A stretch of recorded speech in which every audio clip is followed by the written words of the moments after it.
Bruno, eu queria começar aqui o nosso papo de hoje falando sobre o tema principal da nossa entrevista, que é essa audiência pública da qual você participou como representante do Sindipetro na Comissão de Integração Nacional, Desenvolvimento Regional e da Amazônia, na Câmara dos Deputados, lá em Brasília.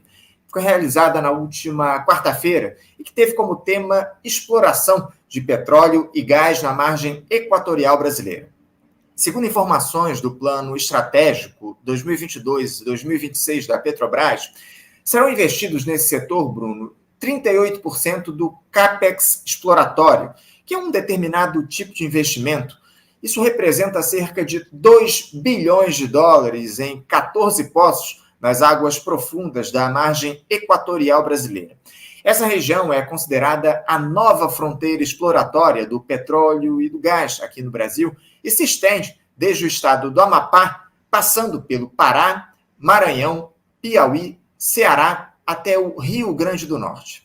Eu gostaria que você começasse, Bruno, falando sobre como é que se deu essa audiência, quem participou dela, além de vocês lá do Sindipetro, e qual foi o resultado dos debates. Foi produtivo esse encontro lá em Brasília, Bruno? A palavra é sua.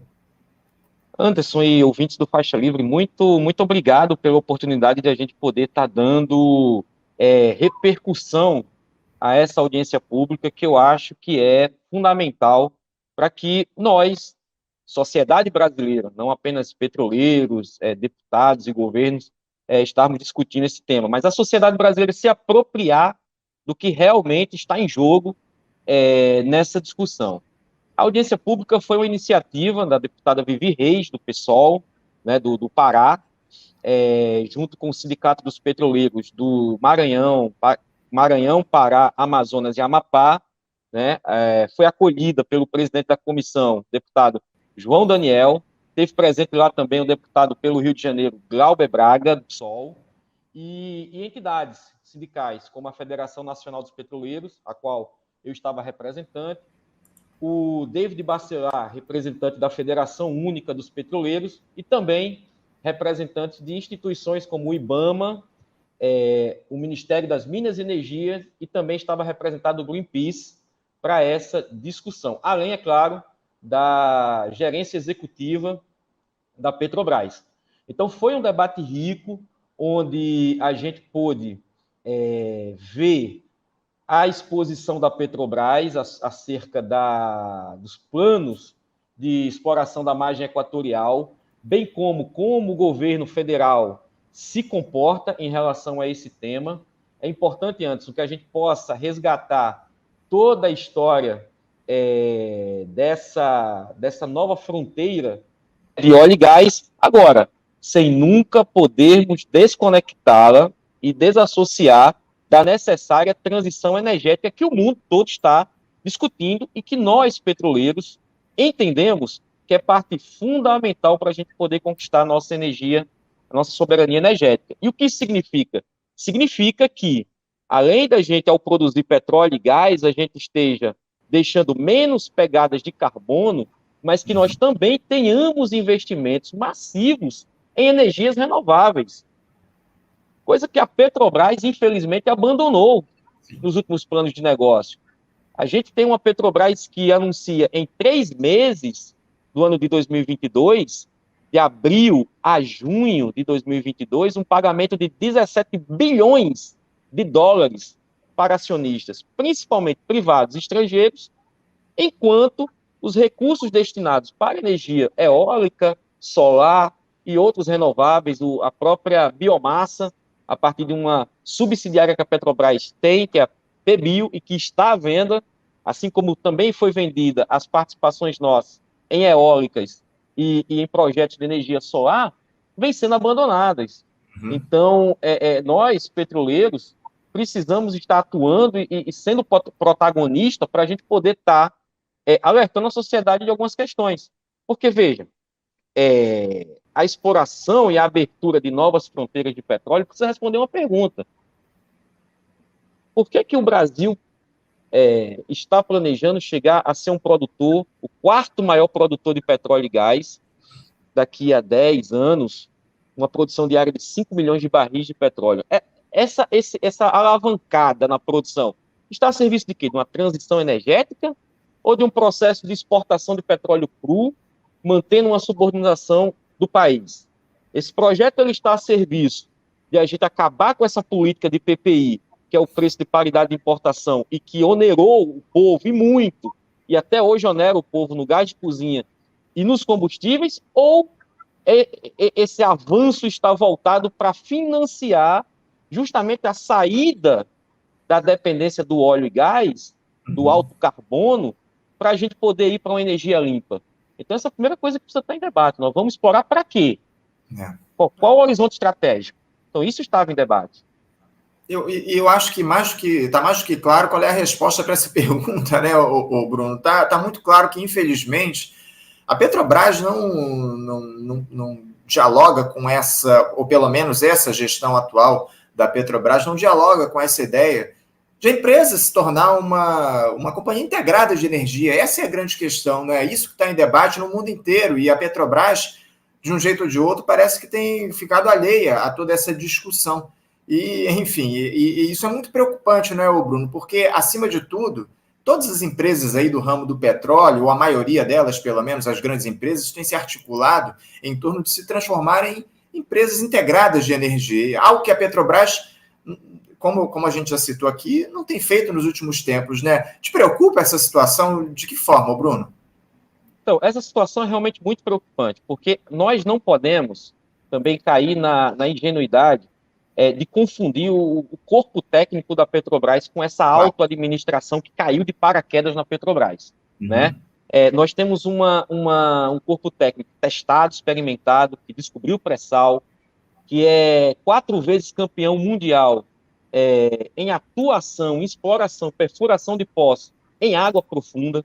Isso aí é um patrimônio de 60 anos de Petrobras, de investimento público que construiu essa empresa, que formou seus técnicos nas universidades públicas e nos Cefetes desse país, e que agora é direcionada por um plano de negócio, por uma gestão que direciona na contramão disso.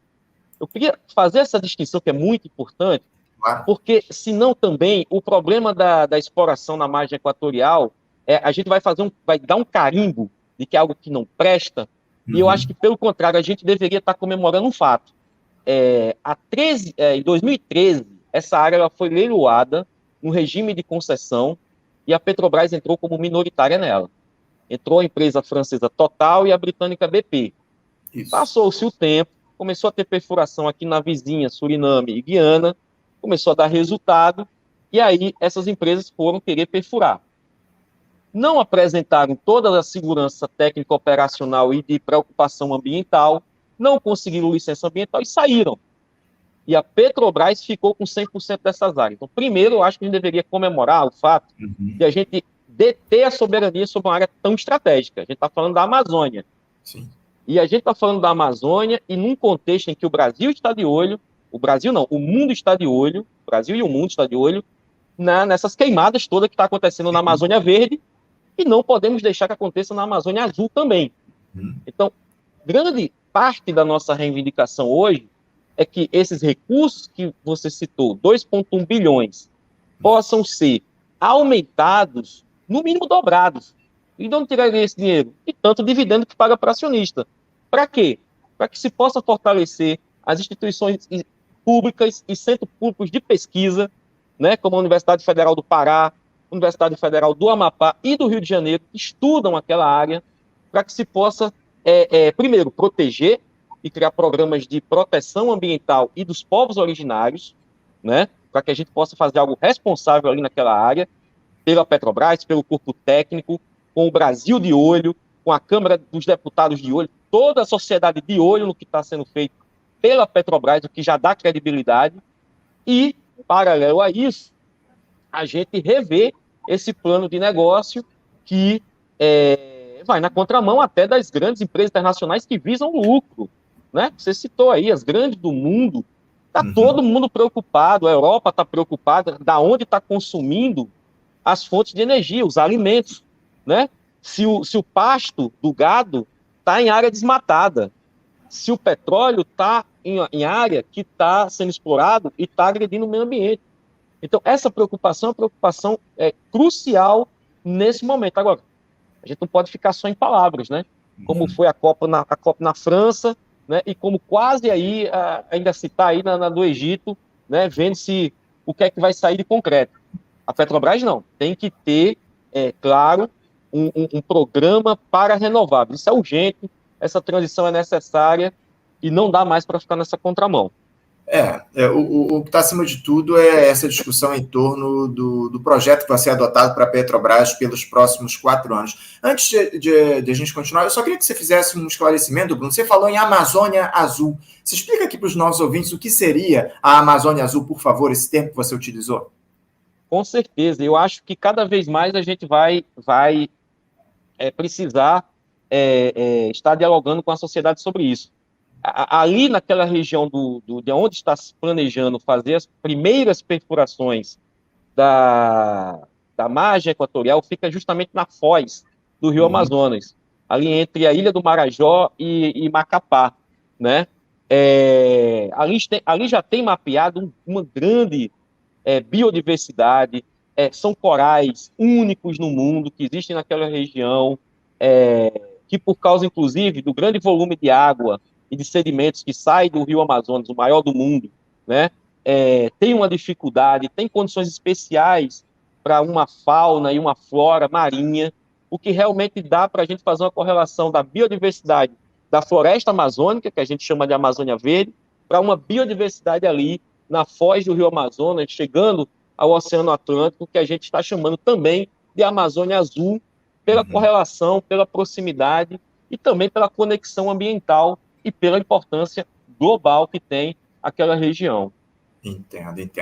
Agora, bom, esclarecimento feito, eu queria te questionar a respeito do seguinte. Já há estudos aí, Bruno, que falem a respeito do volume de reservas, tanto de petróleo como de gás, nessa região equatorial aí do país? O que isso representaria no que diz respeito às nossas reservas atuais?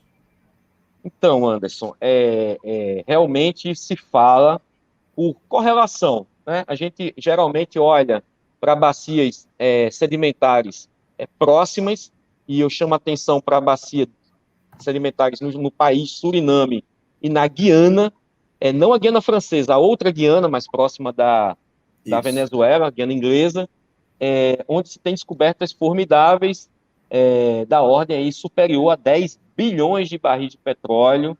É importante dizer que, só para dar uma comparação, o Brasil hoje, nós temos reservas provadas da ordem de 13 bilhões de barris, mas, no entanto, ainda para se determinar no próprio pré-sal, nós podemos chegar a 30, 40 bilhões de barris. E quando se olha para a margem equatorial, o potencial é grande. É um potencial aí, dada a similaridade geológica entre essas bacias dos países vizinhos e na margem equatorial, nós podemos também chegar a uma situação de 10 bilhões de barris de petróleo, num cenário realista para otimista, né? Não é à toa que a Petrobras planeja perfurar 14 poços, né, em águas profundas, não é à toa que se tem investimento na perspectiva de construção de plataformas, né, no médio prazo, e lá no Suriname e na Guiana, só num campo de petróleo, em 2030 se estima, por órgãos internacionais reconhecidos, que a produção pode chegar a 1.800.000 barris por dia. No Brasil se produz hoje 3 milhões. Então isso aí seria 60% do que se produz no Brasil todo hoje. Então imagina se a gente consegue algo, pelo menos próximo disso, a gente consegue incrementar uma produção no Brasil. Agora eu volto à pergunta, agora incrementar para quê, né? Se a gente não tem investimento em refinaria, nós vamos vender petróleo para fora, vamos importar óleo diesel e gasolina, continuar pagando 6, 7 reais, 150 no gás e sujando o meio ambiente, porque esses recursos não vai estar também retornando para um parque, a construção de um parque industrial limpo, verde, que é o que a gente precisa para os próximos 5, 10, 15 anos, começar os canteiros de obra nesse sentido. E vai vir com o dinheiro do petróleo e do gás. Porque, Anderson, também uma coisa que é importante a gente esclarecer. Não dá para a gente fechar a válvula da produção de petróleo hoje. Claro. A gente precisa que se cumpra um papel de transição.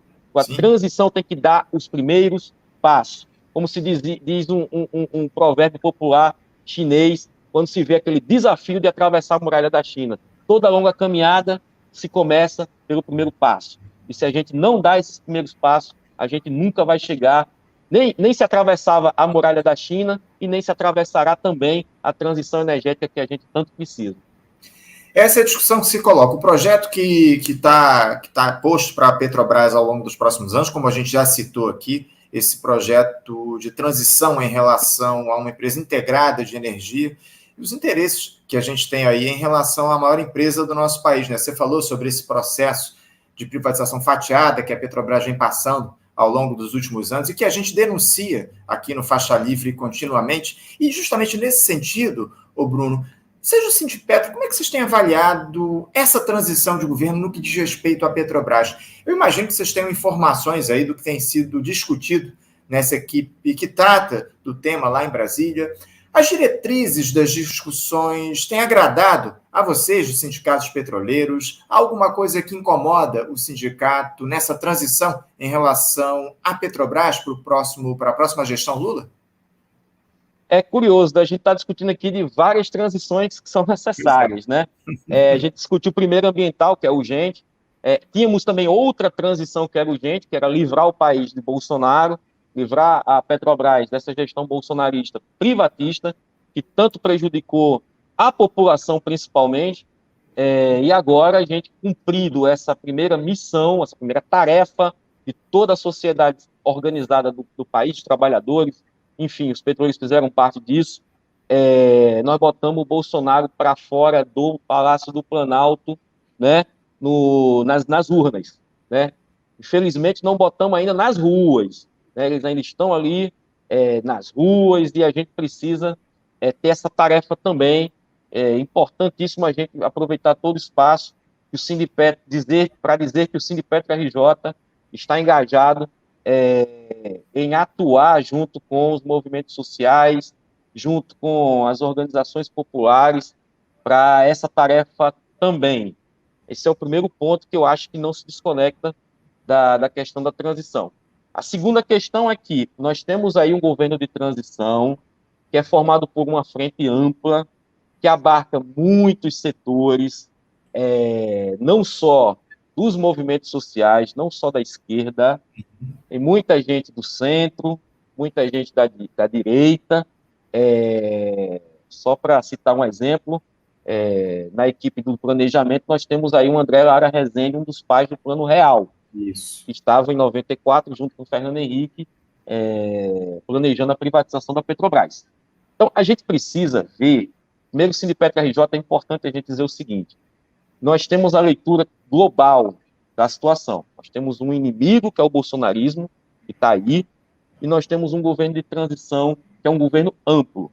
Então, nós, do Sindipetro, decidimos manter independência em relação a esse governo de transição. O que significa, André? Nós vamos negociar com esse governo, nós vamos levar a pauta dos trabalhadores para esse governo. Nós temos uma série de bandeiras que não foram acolhidas pelo governo Bolsonaro e que nós vamos sentar para negociar com esse governo atual, sem participar dele, né? Sem poder se atrelar a ele, mantendo uma independência, uma distância que requer o movimento sindical de qualquer governo. Qualquer governo vai ser patrão dos trabalhadores da Petrobras. Então, o que a gente está disposto primeiro, manter a nossa vigilância, porque esse governo Bolsonaro ainda não acabou e os bolsonaristas ainda estão na rua, e, em segundo lugar, atuar diante do novo governo, dizendo, olha, nós temos essas expectativas, nós temos essa pauta, e essas são as bandeiras que a gente defende. Então, eu acho que é uma forma de relacionamento bem diferente do que vinha acontecendo até o momento. Uhum. Agora, Bruno, vocês do Sindipetro, da FNP, têm mantido diálogo com os representantes dessa equipe de transição? Há algum canal aberto onde vocês coloquem as demandas em relação à Petrobras ou esse diálogo não foi estabelecido até aqui? Não, a gente está construindo esses diálogos, esse canal de negociação, a gente ainda está é importante dizer, a gente ainda está negociando com a Petrobras sendo administrada pela gestão anterior. Nós temos aí uma série de negociações que estão em andamento com a administração da Petrobras. Com Inclusive relação à PLR, né? formação, inclusive a Inclusive o PLR, PLR, né? que a gente vai poder até desenvolver mais na frente, inclusive a Uhum. PLR, e outros temas também, principalmente segurança, essa volta agora da pandemia, que está assolando aí nós, trabalhadores nas unidades operacionais, nós temos aí uma pauta que é urgente retomar essa discussão da Covid também. Então, tem algumas coisas emergenciais, principalmente essa de saúde, que está na ordem do dia. Do ponto de vista do governo de transição, a Federação Única dos Petroleiros compôs o governo de transição, né? Nós, da FNP, estamos fazendo uma discussão interna, né? Nós vamos fazer reunião essa semana, inclusive, amanhã, para poder formatar o grau de relacionamento, né? Que a FNP vai ter, para a gente poder, a partir daí, dar continuidade ao que a gente já vinha fazendo. Nós tínhamos uma brigada de petroleiros em Brasília, que nós sempre atuamos na Câmara dos Deputados, no Ministério das Minas e Energias, nessas estruturas aí de direcionamento da Petrobras, para poder levar essas pautas. Então, o que eu estou querendo dizer é o seguinte: nós, enquanto Sindipetra RJ, já votamos que vamos manter uma situação independente, né? Isso não significa não negociar, nós vamos negociar sem fazer parte, né? Sem estar dentro da comissão de transição. Nós achamos que nós temos que manter uma posição de negociadores do lado dos trabalhadores. E eu imagino que a FNP vai estar fazendo essa discussão amanhã e tomando uma decisão nesse sentido também. Entendo.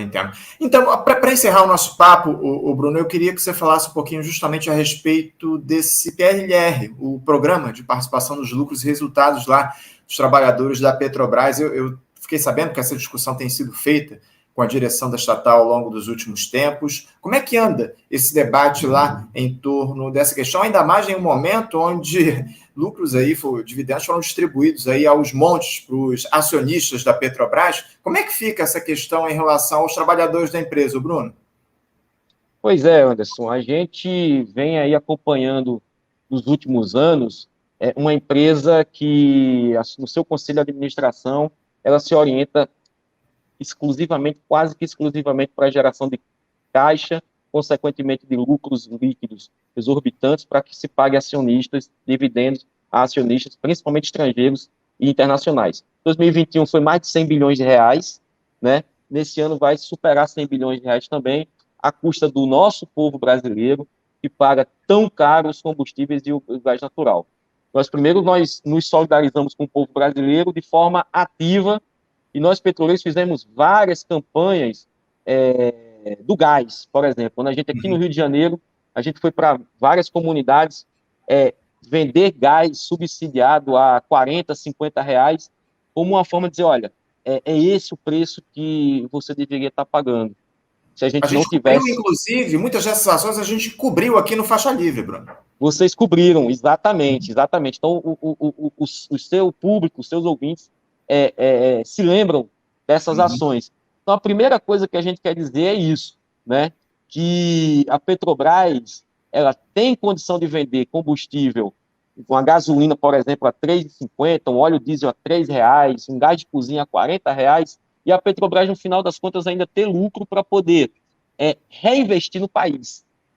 Reinvestir no país. Porque o principal acionista da Petrobras ainda é o povo brasileiro.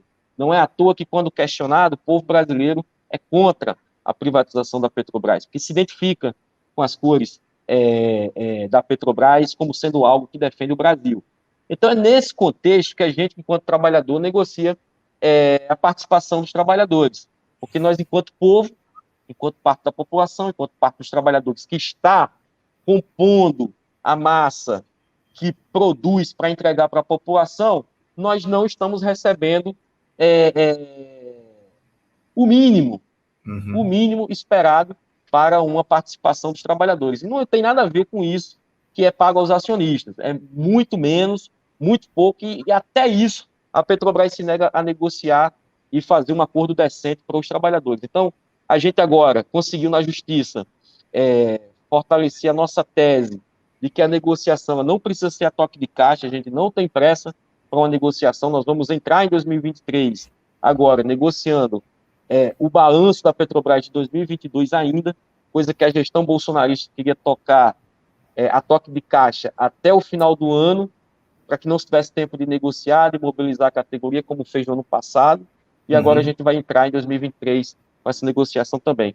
Então, não é uma negociação desconectada da realidade, é preciso a gente estar também qual é a posição dos petroleiros em relação a essa geração de caixa astronômica que a Petrobras tem.